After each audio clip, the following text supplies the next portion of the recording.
दोस्तों, आप भी बिहार के अंदर शिक्षक अभ्यर्थी हैं, चाहे आप 1 टू 5 हो, 6 टू 8 हो, 9-10 हो या 11-12 हो। अगर आप शिक्षक अभ्यर्थी हैं तो आपके लिए वीडियो अति महत्वपूर्ण होने वाला है, क्योंकि हम इसमें आप लोगों को सोशल स्टडीज़ में जो प्रश्न आने वाले हैं, किस प्रकार के प्रश्न आएँगे और ये प्रीवियस ईयर में एग्ज़ाम में प्रश्न आ चुका है, वैसे प्रश्नों को आप लोगों के बीच हम सोशल स्टडीज़ के प्रश्न को लेकर आए हैं। ये प्रश्न तो एग्ज़ाम का है और इसके साथ-साथ में हम एक्स्ट्रा फैक्ट भी आप लोगों को इसके अंदर से बताने वाले हैं। तो इस वीडियो के अंदर आप लोग शुरू से अंत तक बने रहिएगा।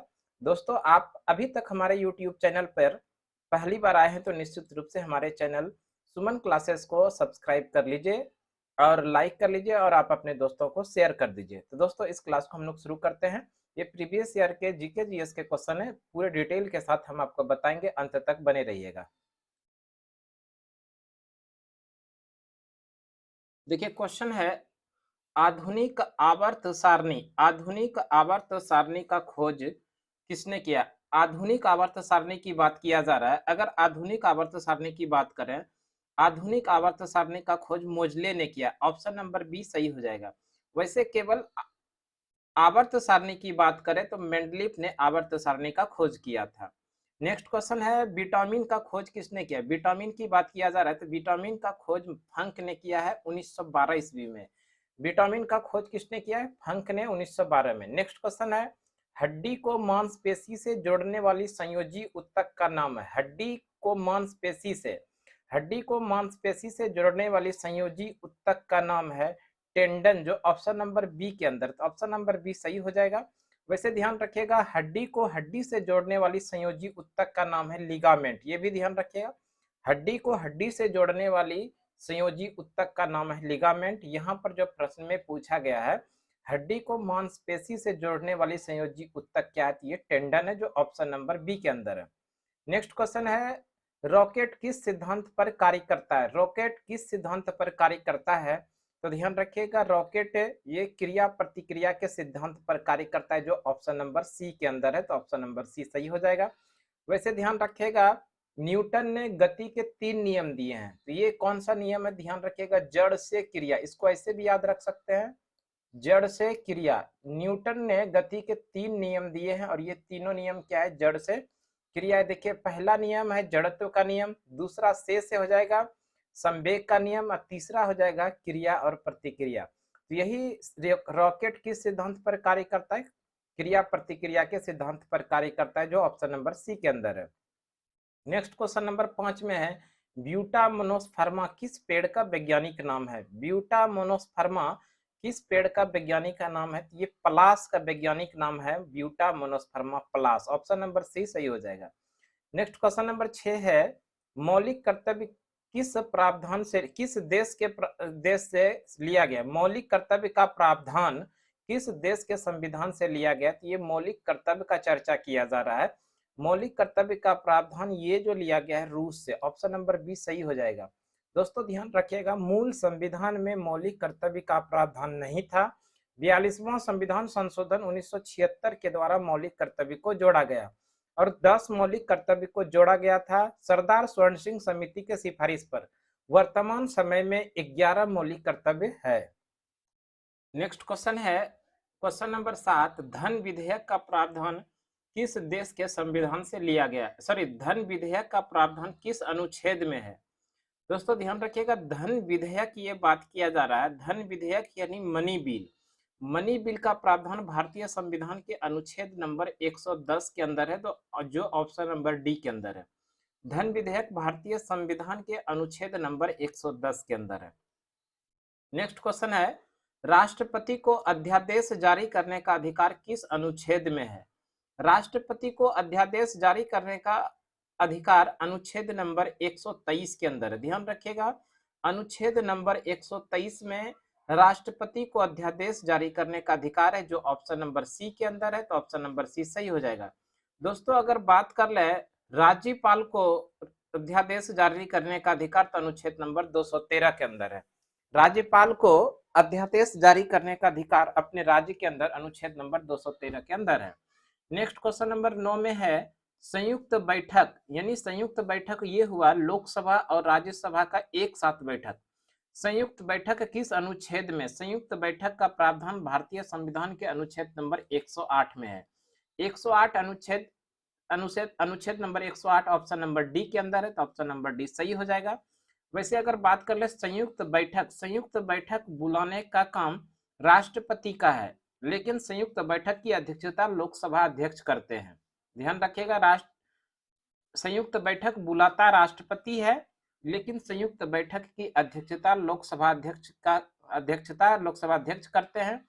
किस अनुच्छेद के अंदर? तो अनुच्छेद नंबर 108। आगे बात करते हैं, क्वेश्चन नंबर 10 है, वार्षिक वित्त विवरण किस अनुच्छेद के अंदर? वार्षिक वित्त विवरण का प्रावधान भारतीय संविधान के अनुच्छेद नंबर 112 के अंदर है। देखिए, ये एक प्रकार का बजट है। बजट का प्रावधान भारतीय संविधान में कहीं नहीं है, इसी बजट के स्थान पर है वार्षिक वित्त विवरण, जो भारतीय संविधान के अनुच्छेद नंबर 112 के अंदर है। नेक्स्ट क्वेश्चन 11 नंबर में है, राज्य पुनर्गठन आयोग का अध्यक्ष। राज्य पुनर्गठन आयोग के अध्यक्ष के बारे में पूछा गया है, तो ध्यान रखिएगा, राज्य पुनर्गठन आयोग के अध्यक्ष डॉक्टर फजल अली थे। राज्य पुनर्गठन आयोग के अध्यक्ष कौन थे? डॉक्टर फजल अली, जो ऑप्शन नंबर ए के अंदर है, तो ऑप्शन नंबर ए सही हो जाएगा। नेक्स्ट क्वेश्चन है, राज्य पुनर्गठन आयोग कब बना?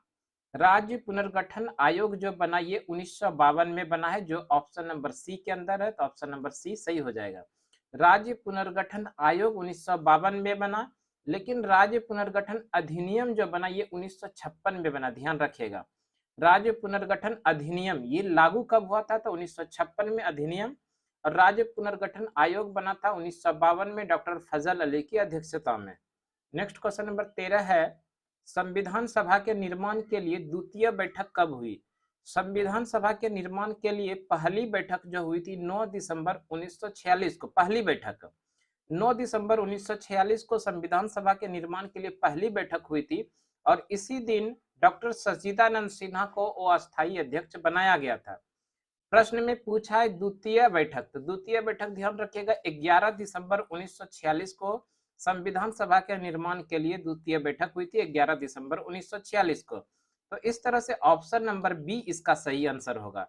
11 दिसंबर 1946 को संविधान सभा के निर्माण के लिए द्वितीय बैठक हुई थी, और इसी 11 दिसंबर 1946 को संविधान सभा के निर्माण के लिए अस्थायी अध्यक्ष डॉक्टर राजेंद्र प्रसाद को बनाया गया था। नेक्स्ट क्वेश्चन है 14 नंबर में है, मूल संविधान में मौलिक अधिकार की संख्या।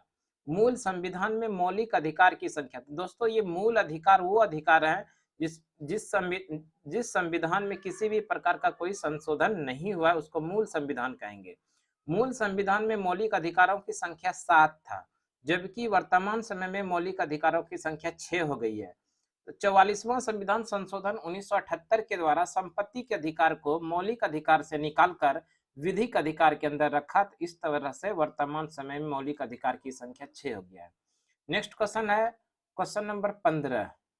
क्वेश्चन नंबर 15 में है, मौलिक अधिकार किस भाग में है? मौलिक अधिकार भाग 3 के अंदर है। भाग 3 में मौलिक अधिकार का प्रावधान है, और मौलिक अधिकार की अगर बात करें अनुच्छेद 12 से 35 के बीच में मौलिक अधिकार का प्रावधान है। मौलिक अधिकार भाग 3 अनुच्छेद 12 से 35 के बीच। मौलिक अधिकार यूएसए के संविधान से लिया गया, यानी अमेरिका के संविधान से मौलिक अधिकार का प्रावधान भारतीय संविधान में लिया गया है। अनुच्छेद नंबर 12 से 35 के बीच मौलिक अधिकार है, भाग नंबर 3 के अंदर। ऑप्शन नंबर सी सही हो जाएगा। नेक्स्ट क्वेश्चन है, संविधान सभा निर्माण के समय संविधान सभा में महिला सदस्यों की संख्या कितनी थी? संविधान सभा का जब निर्माण के समय संविधान सभा का गठन किया गया था, तो कुल सदस्यों की संख्या 389 था, जिसमें महिला सदस्यों की संख्या 15 था, तो ऑप्शन नंबर डी सही हो जाएगा। नेक्स्ट क्वेश्चन है, भाषा के आधार पर गठित होने वाले पहला राज्य। भाषा के आधार पर गठित होने वाला भारत का पहला राज्य है आंध्र प्रदेश। ऑप्शन नंबर सी सही हो जाएगा। भाषा के आधार पर गठित होने वाला भारत का पहला राज्य Andhra Pradesh. Option number C. Question number 18 में है, कैबिनेट मिशन भारत कब आए? कैबिनेट मिशन भारत आया था 1946 में, और इसी कैबिनेट मिशन योजना के सिफारिश पर भारतीय संविधान का निर्माण किया गया था। भारतीय संविधान का निर्माण कैबिनेट मिशन योजना के सिफारिश पर किया गया। कैबिनेट मिशन भारत कब आया था? 1946 के अंदर। नेक्स्ट क्वेश्चन है, अंतरिम सरकार में गृह एवं सूचना तथा प्रसारण मंत्री किसे बनाया गया था? अंतरिम सरकार, जिस समय हमारा देश स्वतंत्र भी नहीं हुआ था उसी समय यानी 1946 में सरकार का गठन किया गया था, तो इसी को हम लोग अंतरिम सरकार कहते हैं। अंतरिम सरकार में गृह एवं सूचना तथा प्रसारण मंत्री सरदार वल्लभ भाई पटेल को बनाया गया था, जो ऑप्शन नंबर डी के अंदर है, तो Sardar Patel option number D सही हो जाएगा। नेक्स्ट क्वेश्चन है क्वेश्चन नंबर 20 में, अंतरिम सरकार में शिक्षा मंत्री किसे बनाया गया था? अंतरिम सरकार में शिक्षा मंत्री आसफ अली को बनाया गया था। Asaf Ali option number B सही आंसर हो जाएगा।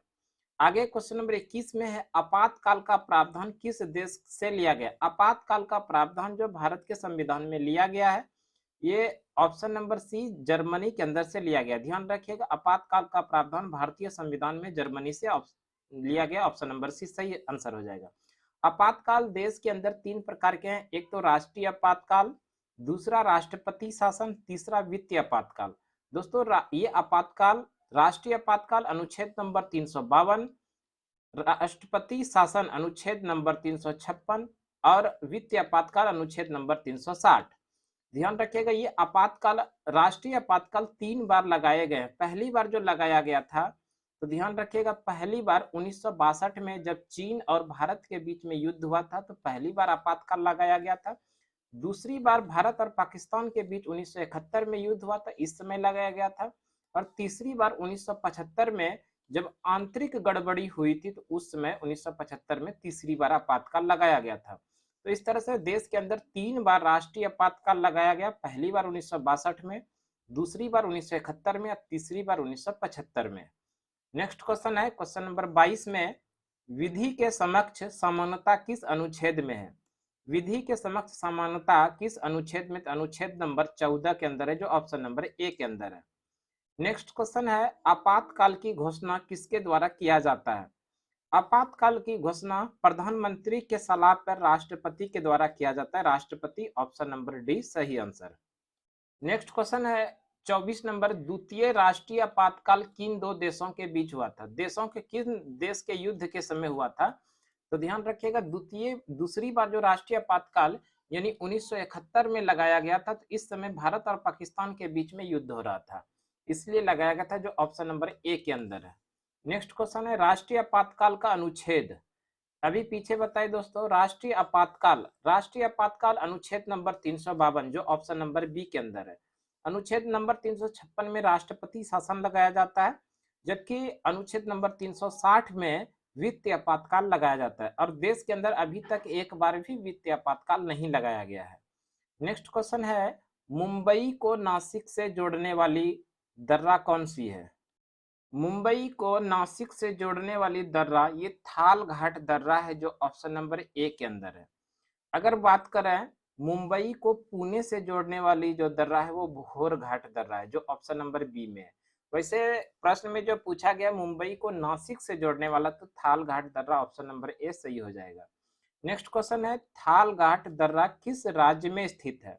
थाल घाट दर्रा ये महाराष्ट्र के अंदर स्थित है, जो ऑप्शन नंबर ए में है। नेक्स्ट क्वेश्चन है, प्रेस की स्वतंत्रता किस अनुच्छेद में है? प्रेस की स्वतंत्रता अनुच्छेद नंबर 19 ए में है, इसी को बोलते हैं अभिव्यक्ति। मनुष्य के अभिव्यक्ति की स्वतंत्रता किस अनुच्छेद के अंदर है? अनुच्छेद नंबर 19 ए में, option number C answer.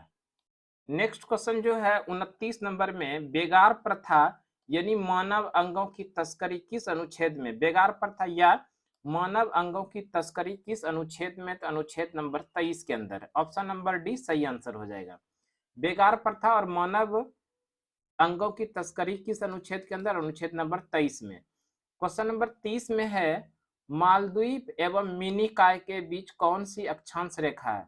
Maldives और मिनीकॉय के बीच में अक्षांश रेखा 8 डिग्री चैनल है, जो ऑप्शन नंबर ए के अंदर है। मालदीव एवं मिनीकॉय के बीच में कौन सी कितनी अक्षांश रेखा है? तो 8 डिग्री चैनल है, ऑप्शन नंबर ए सही हो जाएगा। 38 डिग्री चैनल की बात करें तो ये उत्तरी कोरिया और दक्षिणी कोरिया के बीच में है 38वीं समानांतर रेखा, तो ये हो जाएगा उत्तरी कोरिया और दक्षिण कोरिया। 49वीं समानांतर रेखा यानी 49 डिग्री चैनल ये यूएसए एवं कनाडा के बीच में है। नेक्स्ट क्वेश्चन 31 नंबर है, यूएसए एवं कनाडा के बीच में कौन सी अक्षांश रेखा है? यूएसए एवं कनाडा के बीच में ये 49 डिग्री चैनल जो है ये यूएसए और कनाडा के बीच में है।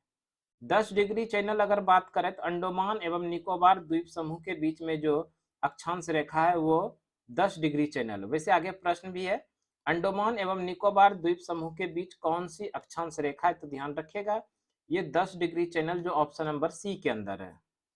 नेक्स्ट क्वेश्चन नंबर 33 है, श्रीनगर को लेह से जोड़ने वाली मार्ग कौन सी है? श्रीनगर को लेह से जोड़ने वाली मार्ग ये जोजिला दर्रा है। जोजिला दर्रा श्रीनगर को लेह से जोड़ती है। नेक्स्ट क्वेश्चन है, सीपी कल्ला दर्रा किस राज्य में स्थित है? सीपी किला दर्रा, सिप किला दर्रा हिमाचल प्रदेश के किन्नौर जिला में, ध्यान रखिएगा सीपी किला दर्रा कहां पर है? हिमाचल प्रदेश का किन्नौर जिला। नेक्स्ट क्वेश्चन है, किस बैंक का मुख्यालय लखनऊ में? सिडबी बैंक, सिडबी जो ऑप्शन नंबर सी के अंदर है, ऑप्शन नंबर सी सही हो जाएगा। सिडबी बैंक का हेडक्वार्टर कहां पर है? लखनऊ में। सिडबी बैंक का स्थापना 1990 ईस्वी में हुआ था। आगे बात करते हैं, स्वामी विवेकानंद की शिष्या निवेदिता मूलतः किस देश की थी? स्वामी विवेकानंद की शिष्या निवेदिता मूल रूप से ये आयरलैंड की थी, तो आयरलैंड ऑप्शन नंबर बी सही हो जाएगा। नेक्स्ट क्वेश्चन है, भारत की पहली रामसर साइट कौन सी है? तो ध्यान रखिएगा भारत की पहली रामसर साइट चिल्का झील है जो ऑप्शन नंबर ए के है, ए में है, तो ऑप्शन नंबर ए सही हो जाएगा। वर्तमान समय में भारत में 75 रामसर साइट है। वर्तमान समय में भारत में कितने रामसर साइट है? 75।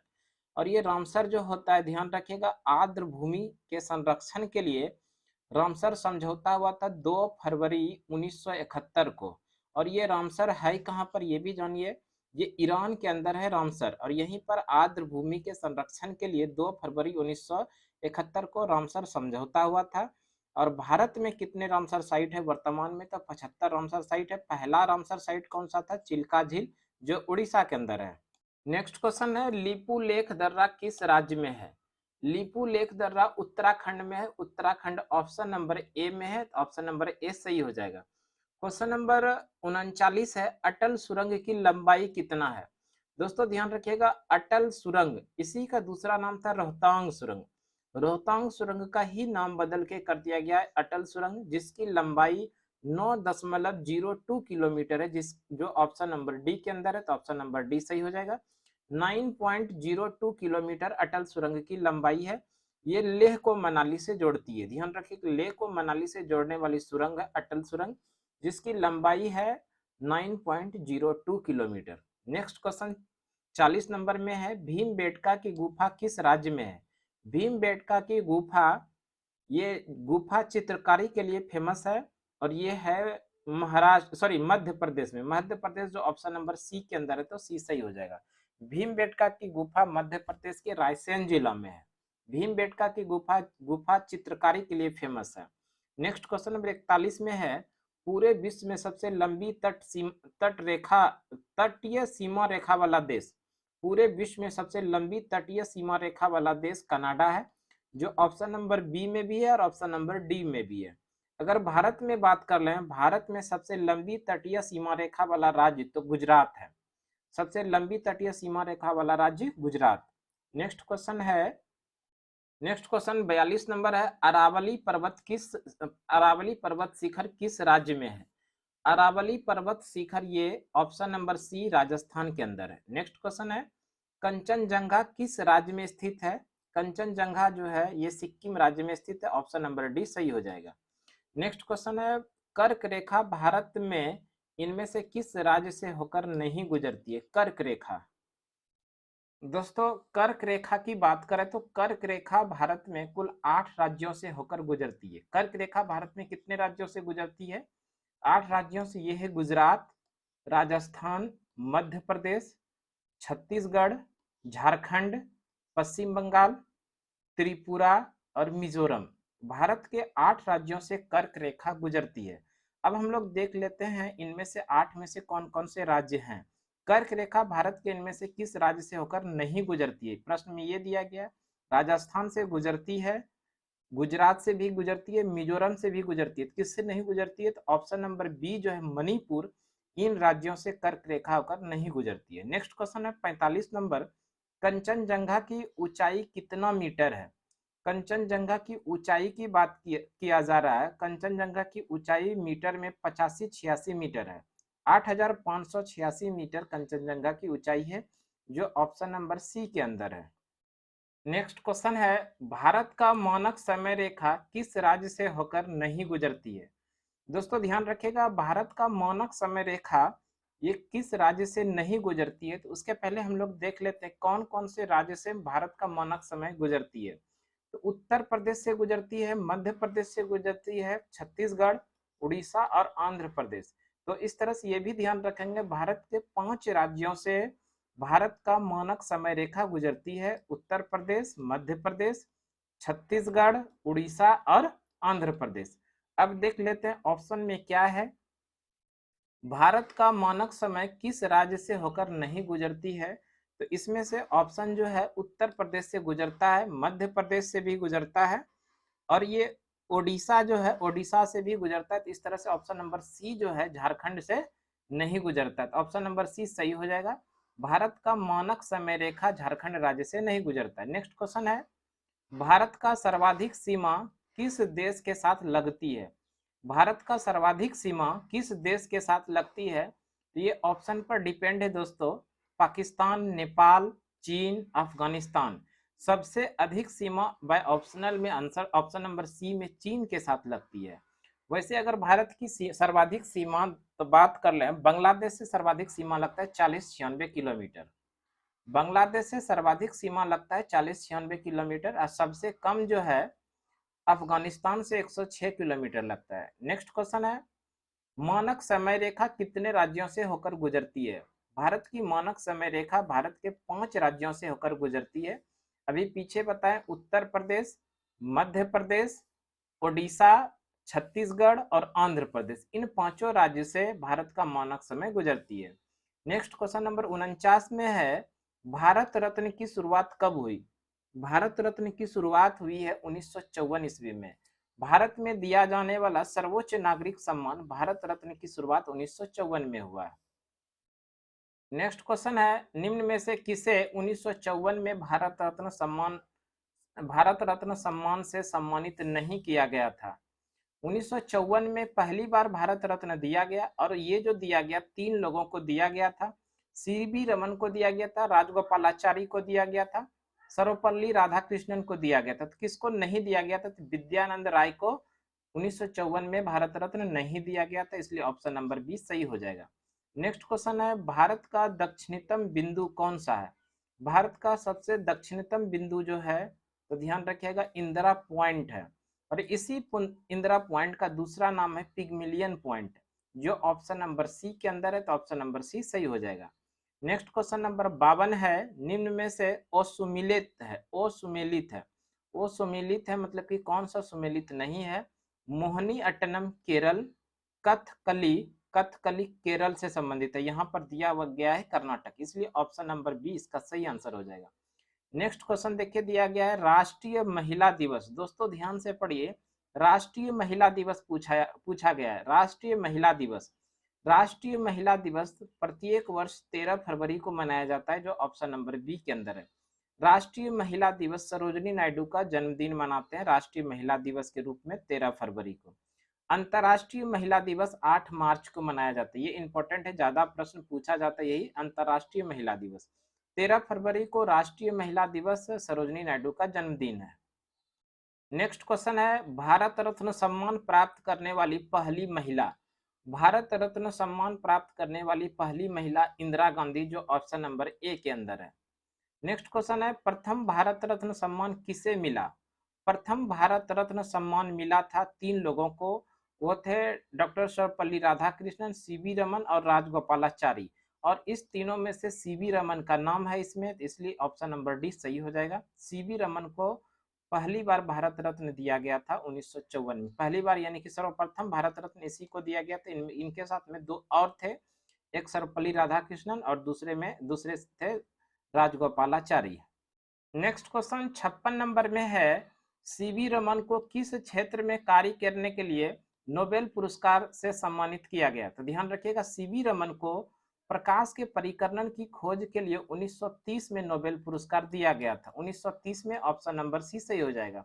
प्रकाश परिकर्णन की खोज के लिए सीवी रमन को 1930 में नोबेल पुरस्कार दिया गया था। नेक्स्ट है नई शिक्षा नीति एनईपी न्यू एजुकेशन पॉलिसी 2020 को लागू करने वाला देश का पहला राज्य बना। न्यू एजुकेशन पॉलिसी जो 5+3+3+4 पर आधारित है। 10+2 को समाप्त करने के बाद इसके बाद 5+3+3+4 पर आधारित है। ये न्यू एजुकेशन पॉलिसी भारत में लागू करने वाला पहला राज्य कर्नाटक बना, जो ऑप्शन नंबर ए के अंदर है। और ध्यान रखिएगा, न्यू एजुकेशन पॉलिसी भारत में किसके समिति के सिफारिश पर लाया गया? कस्तूरी रंगन समिति के सिफारिश पर लाया गया। नेक्स्ट क्वेश्चन है सीमा शुल्क किस प्रकार का कर है? सीमा शुल्क एक प्रकार का अप्रत्यक्ष कर है, जो ऑप्शन नंबर बी के अंदर है। नेक्स्ट क्वेश्चन है इनमें से द्वितीय क्षेत्र से संबंधित है। द्वितीय क्षेत्र से कृषि देखिए प्राथमिक क्षेत्र से संबंधित है। संचार जो है ये तृतीय क्षेत्र से संबंधित है। मत्स्य पालन ये भी प्रथम क्षेत्र से संबंधित है। तो इस तरह से विद्युत आपूर्ति जो है ये ऑप्शन नंबर डी ये द्वितीय क्षेत्र से संबंधित है। नेक्स्ट क्वेश्चन है निम्न में से किस संस्था का मुख्यालय दुबई में है? किस संस्था का मुख्यालय दुबई में है? ऑप्शन है अंतर्राष्ट्रीय ओलंपिक समिति, वर्ल्ड वाइल्ड लाइफ फंड, अंतर्राष्ट्रीय क्रिकेट परिषद यानी आईसीसी इंटरनेशनल क्रिकेट काउंसिल का हेडक्वार्टर कहां पर? दुबई में। ऑप्शन नंबर सी सही हो जाएगा। नेक्स्ट क्वेश्चन है राष्ट्रीय पंचायती राज दिवस का संबंध किस संविधान संशोधन से है?